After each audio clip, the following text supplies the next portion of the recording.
And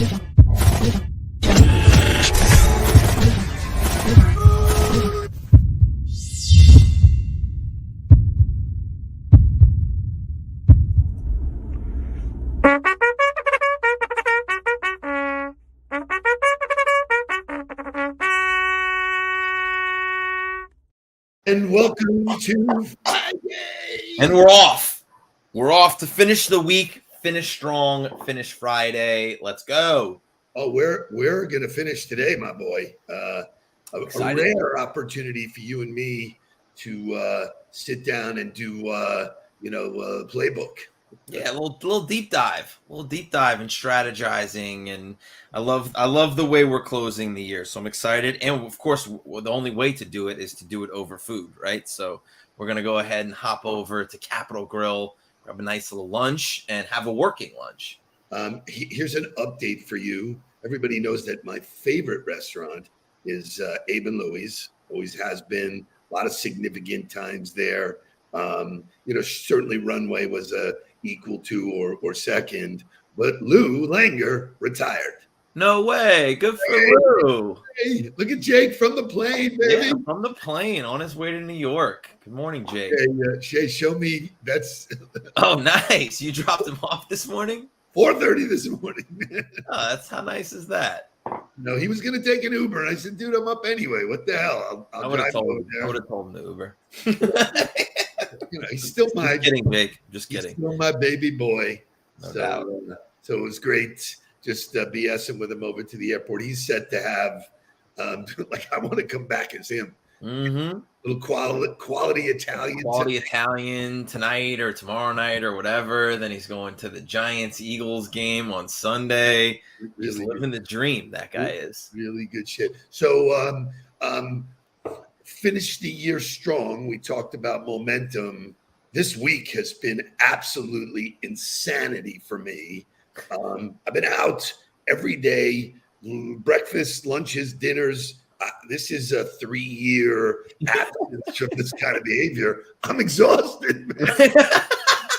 Holy cow, man. The driving, the parking, the whole kind of. Yeah. But got to round up. So I went to the Tower Club yesterday. Thank you, Kim. Picture. I assume that's where that picture was. Kim Sarney invited, I wanted to get together. I reached out and I said, hey, we know each other, but we don't really know each other. So we met at the Tower Club for breakfast.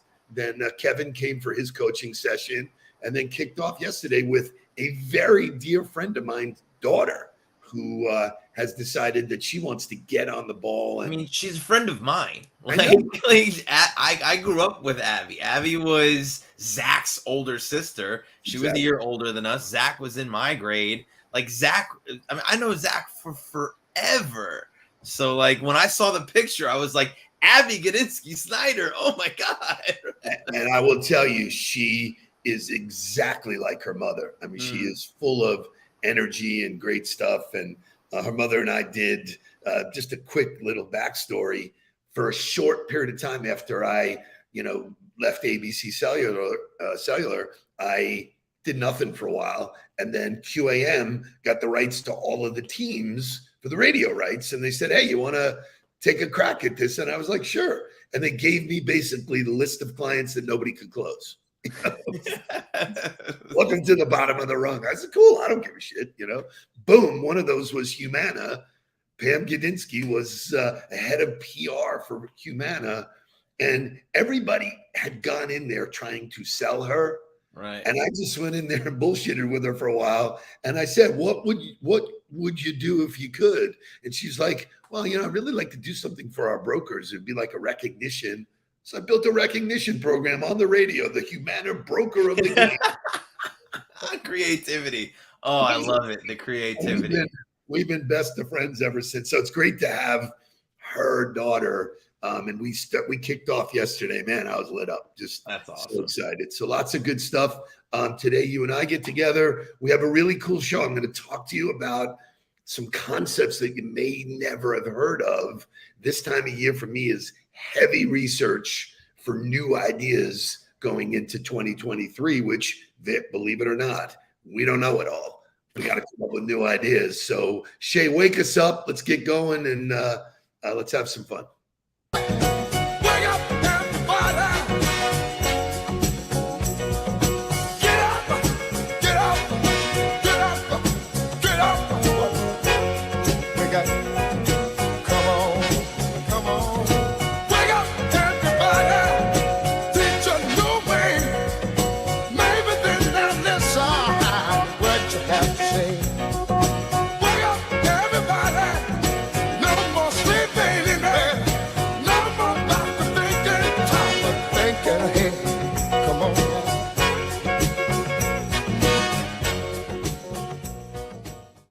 All right. So let's kick this thing off with knowledge. Fridays is sometimes light and funny. This is knowledge. I like it. Have you ever heard of the Dunning-Kruger effect? I had not ever heard of it. It is not Freddy Krueger. Yeah, I had not ever heard of it prior to looking at the show notes and reading about what it is. But then when I read about it, I was like, oh, this is a mistake that I actually made in coaching a lot as I progressed in my career and I became more of an expert at what we were doing. I overlooked the basics a little, or the very beginning of it, and assumed it was easier than it really was for people. So I'm wondering if the people listening, and for me, LinkedIn is screwed up again. So hop over to YouTube. I don't know if it's just me and my internet or whatever, but the Dunning-Kruger effect is this. It occurs when a person's lack of knowledge and skills in a certain area cause them to overestimate their own competence. By contrast, the effect also causes those who excel in a given area to think the task is simple for everyone, and they underestimate the relative abilities to do that. So let's unpack that. You want to start, or me?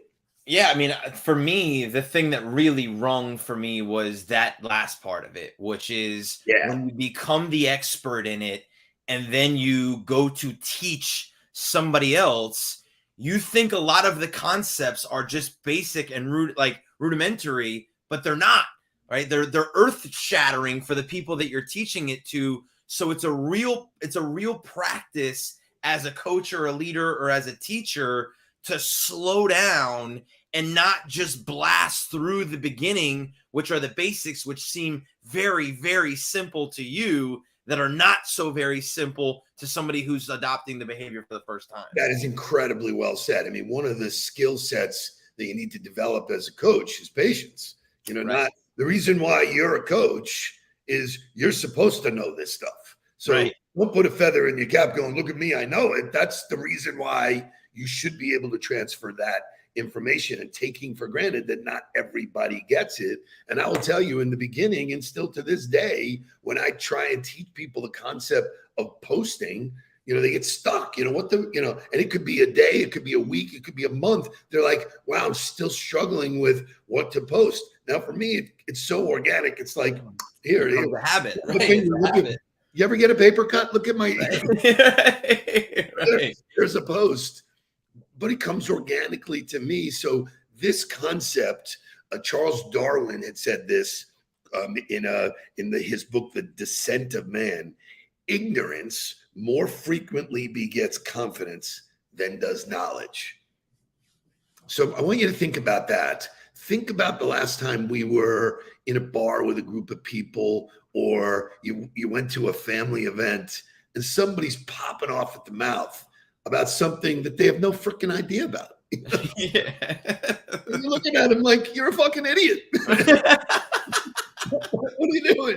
It's like, whoa. Oh, so Christy. I've never been in that scenario before. Just let him go. Yeah, right. That's what I always do. I'm always sitting there quietly like, And so the best part of when this happens is in football, right? Like, nobody wants to bring me to a football party, because there's always the person in the room that feels like they're the expert and starts going off about the sport. And then I'm just sitting there like, and everybody's kind of looking at me like, are you going to say something? Or are you just going to let this person go? Is this going to be like a full blown? And I'm like, no, I'm not going to say anything. What's it worth to me? Like, come on, let them go. I don't care. Except I'm knee deep in unpacking it. But here's something that's going to light the huddle on fire. And I want the women to pay attention. So this is a coaching moment. In one study, Dunning and Ellinger found that women performed equally to men on a science quiz, yet women underestimated their performance because they believed they had less scientific reasoning than men. Wow. So we have unpacked this for a lot of people. It's called the imposter syndrome. So this effect, I think, lives near the like, if you know it, you need to have confidence to share it. Like in the beginning, when I started sharing information about social media, I was the only guy. I mean, literally, I think it was me and maybe Gary V. Right. It was really early, and early on, I thought he was a nut. Right. It was like, this guy. There's no way. I think for me, he was just being loud. Right. I think sometimes the loudest person in the room, but this idea with women, that women, and someone had told me this before, that when men and women apply for a job, right? Men looks at the characteristics and says, I have all of those. No. I have 5 of 10. I'm perfect. Okay. Woman goes, I have 8 of 10 and I can't get this. I have 9 of 10. I'm not a fit. Yeah, it's I think that's that conversation came out of our women's event in October. That conversation of how much harder it was, or how much harder it is for them to get there, the overqualification, the extra mile they go, or they feel they have to go in order to get there, or the environment that it's real. But I think Melissa Graves said something which I thought is really interesting. I tell trainees to check me if I start acting like it's going too fast, or like I'm blasting through information. My barometer for that, or my check for that, has always been, I respond to everything after I say it with, does that make sense? And for me, in my own head, it gets very annoying. Like, I feel like I'm saying it all the time, but it's my opportunity to stop and check in with the person that I'm working with to go, does that make sense to you? Are you putting the pieces together? Are you following along? Because if I continue to build on this assumption that you have this knowledge, we're going to get way down the road and realize that we never really got past step 1. And so you're never going to be able to really take off and ride the bike on your own. I'm going to have to constantly be coming back. So that's my check, is giving them the opportunity to affirm the fact that, yeah, I got it. It makes sense to me. We can move on. So I started with Abby yesterday, and, I'm excited. I'm going. And then I looked at her and I go, tell me what I just shared with you. What do you got? Right. Like, she looks at me starry-eyed. I know it's my fault. I got to go back. So pump the brakes. Right. Better through a fire hose. Right? Yeah, and this goes to, there's so many things that this reminds me of. Like when people are in a conversation and someone makes a statement that doesn't make sense, they just let it go because they're afraid to go, that's not a real word, dude. I don't know what you just said there, but Dion can get away with it. You can't. I make up words all the time. Gabby looks at me and is like, that's not a word. I'm like, well, it worked. It worked. It sounded right and it worked. So, So it's interesting.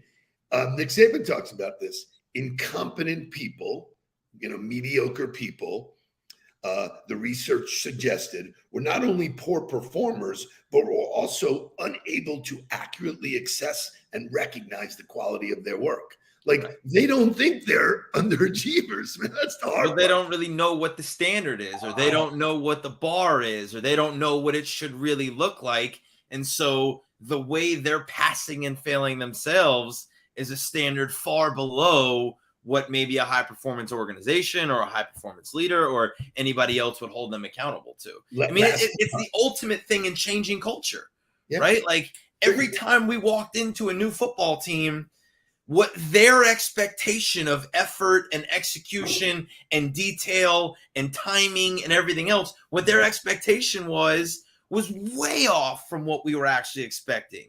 And the only way for us to get them from where they were to where we needed them to be was to consistently push them to reach that and encourage them to get there, but be honest with the fact that there were some guys that were on part of the squad that were never going to get there. They just couldn't. They weren't going to do it.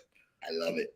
You and I did not rehearse this. This is a first time conversation for us. So it's great. One final point that we'll get to motivational music, which is a doozy today, is that they did a test where they were shooting words at people and half of the words were made up and people were giving full on definitions of the made up. instead of just saying like, that's not a word, right? So anyway, none of this is easy. And Ringo Starr will take us, will prove it.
Fantastic.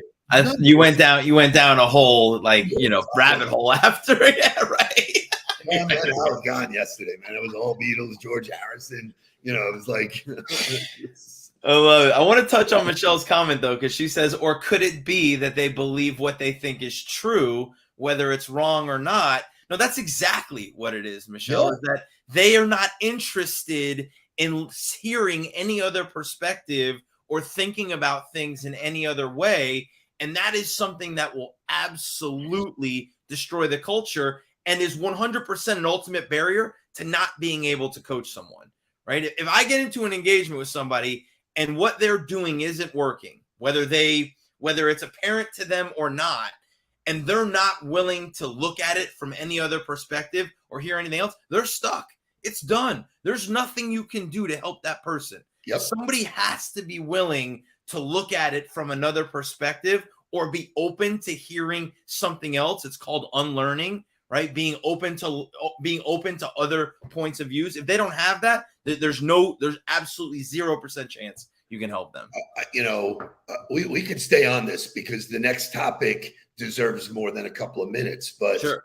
When we are starting to build our plan for 2023, we all have built-in biases, and of how you do things and what you understand and the ability to unlearn. We talked about this in last year's, with things you need to master. You need to let go of what was. It's like you can hang on tight and you wind up like Blockbuster. They hung on tight, streaming is coming. I just saw a report. The guy that did Late Night is Trevor Noah. Yeah. So he just retired. Yep. But late night television is just fell off the rail. I mean, right. Late night streaming is probably really popular, but people tuning in, I think it's off 58%. You got to pay attention to the trends, man. Right. Like, no, it's not what it was. Thank you. I'm getting off. I'm not going down with the ship, right? Like that's what Trevor Noah's like. I'm out. Thank you. Right. Johnny Carson did that 50 years ago, man. It's right. Exactly my point. Is that cold calling and voicemail and email and all of this stuff is 50 years old, man. There's new tools, there's new stuff. But if you are unwilling to unlearn, you're just going to be treading water and being miserable about it. I mean, I think that's the key here with all of this is that when you look at imposter syndrome, that's somebody who doesn't have the confidence. So we talked about confidence, versus trusting. You've done the work, training versus, training is the thing that gives you the confidence. But, to me, the unlearning piece is like, you got to be willing to accept that there may be another way. You got to be open to the possibilities of other options. But then you got to also kind of get on board for the uncomfortableness of it.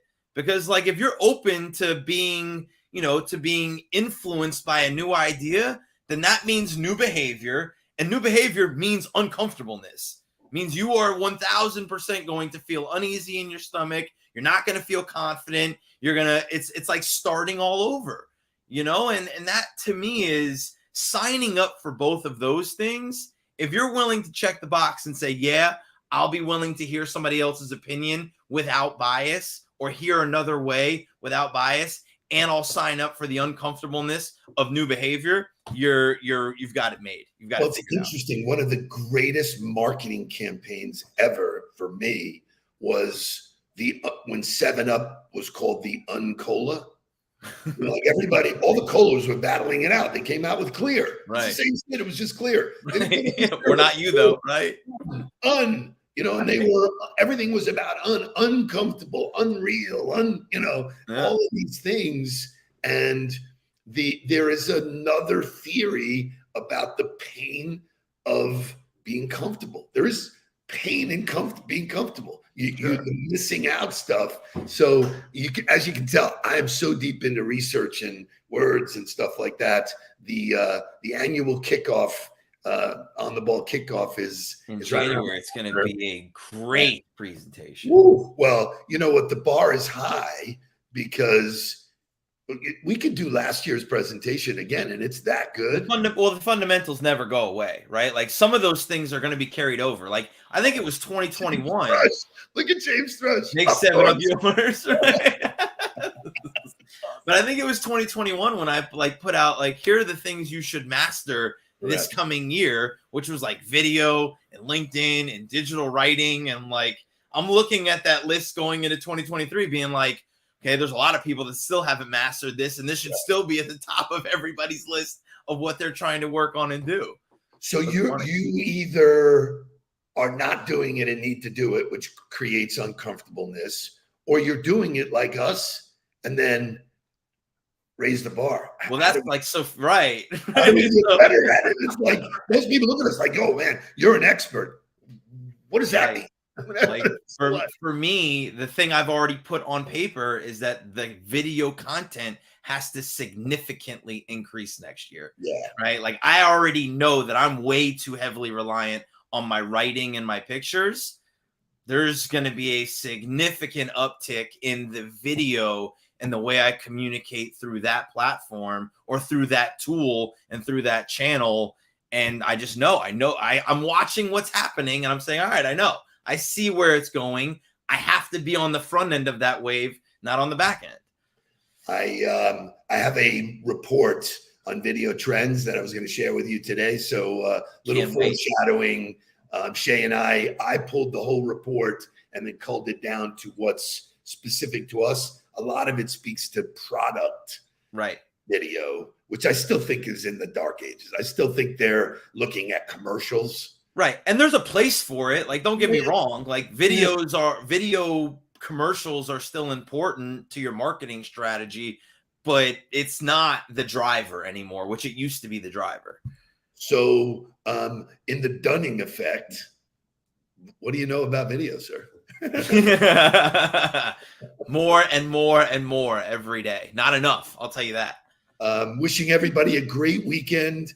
If you follow football, you got the AFC East is lit up this week. You got the Bills and Jets, and you got the Dolphins on Sunday night. Sunday night football, baby. Let's go. Sunday night football. Doesn't get any better. And if you don't believe that you got to stay at it, just take a look at Baker Mayfield. Amen to that guy. 98-yard touchdown drive to win the game. Sickness. Unreal. Got off the bus, dropped his bags, and went to play, man. So you got to give him a lot of credit. Great stuff. Happy Friday. Make it real. Stay on the ball. Let's go. Please don't worry about me. I'm about to let my heart speak. My friends keep telling me to leave this. So let's get down to business. Let's get down to business.